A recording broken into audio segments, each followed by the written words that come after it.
The romantasy genre is certainly booming, but it is nothing new for the illustrious K-drama industry.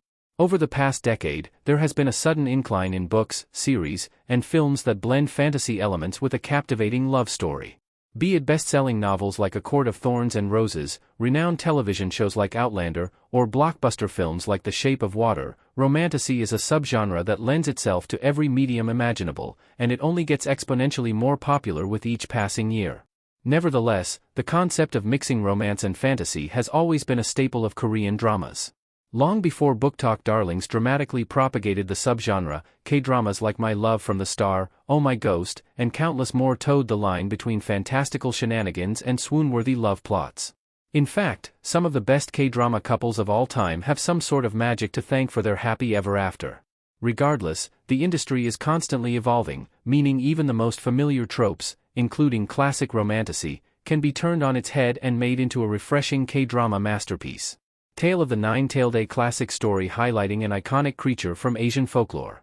Just as many romantasy novels from the West typically focus on fairy-like creatures, the fantasy K-drama genre has its own conventions, including mythical figures inspired by Asian folklore and mythology. By far the most prevalent is the gumiho, a nine-tailed fox spirit. Plenty of K-dramas have put unique spins on this concept, from My Roommate is a gumiho to No Tale to Tell, but nothing compares to Tale of the Nine-Tailed. The 2020 drama is far darker than most fantasies, adding true suspense and realistic conflicts to the main couple's forbidden romance. There's a bittersweet edge to their story, as the female lead is a reflection of all the people gumiho Lee Dong-wook, has loved and lost throughout his centuries as a fox spirit. Nonetheless, their chemistry is palpable, and the series itself has one of the best K-drama villains ever created.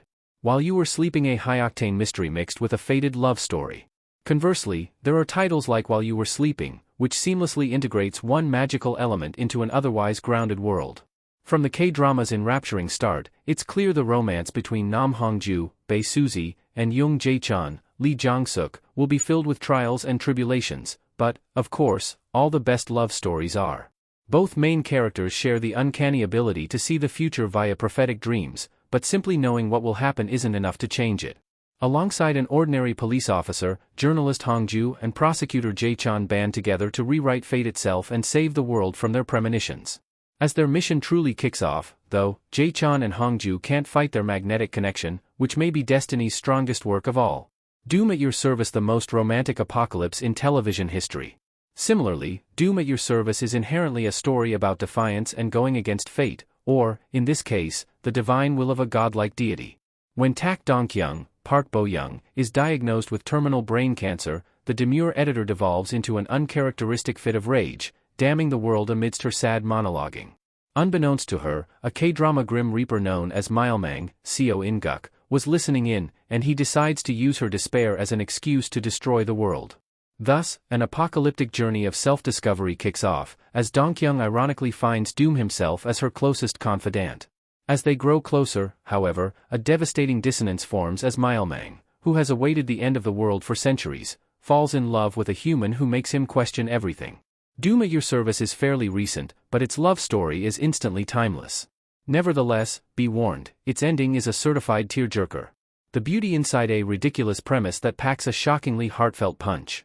Most romantasy K-dramas have a sort of self-reflexivity about their otherworldly nature, but the beauty inside opts for a sense of magical realism.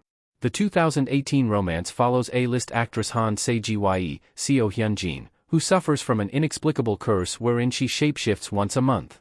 Seemingly at random, she turns into someone else entirely, with a potentially different age, race, gender, etc. At the other end of this K-drama's opposites attract romance is Seo Do-jae, Lee Min-ki, a stoic executive who hides his prosopagnosia from the world. Together, two souls that have felt ostracized for years form an unconventional perfect match. What sets The Beauty Inside apart from most romantasy is its unique immersion, as the series does a phenomenal job of normalizing Se-ji-hye's unexplainable condition to the viewer without needlessly othering her. By the finale, the audience accepts it as a mere character quirk rather than a frustrating loose end. See You in My 19th Life, a bittersweet tale of reincarnation and rewriting destiny itself. Fantasy K-dramas can span far and wide, but certain formulas stick, including the tried-and-true reincarnation plot. As the title suggests, protagonist Ban Geum, Shin Hye-sun, has lived over a dozen lives, retaining her memories each time.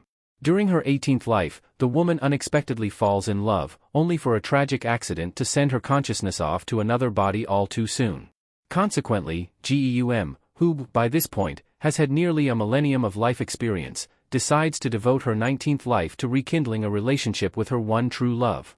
The K-drama is a fascinating twist on immortality, and there's far more substance than may initially meet the eye. Without question, See You in My 19th Life is definitely one of the most romantic options in the romantasy niche at large. My demon, even supernatural monsters can enjoy a fake dating scheme. K-dramas about supernatural romance tend to platform darker and more grotesque creatures, but the male love interest of My Demon literally hails from hell. After crossing paths with a cutthroat CEO named Do-hee, Kim Hye-yoon, the demonic Jong Gu-won, Song Kang, suddenly finds himself powerless.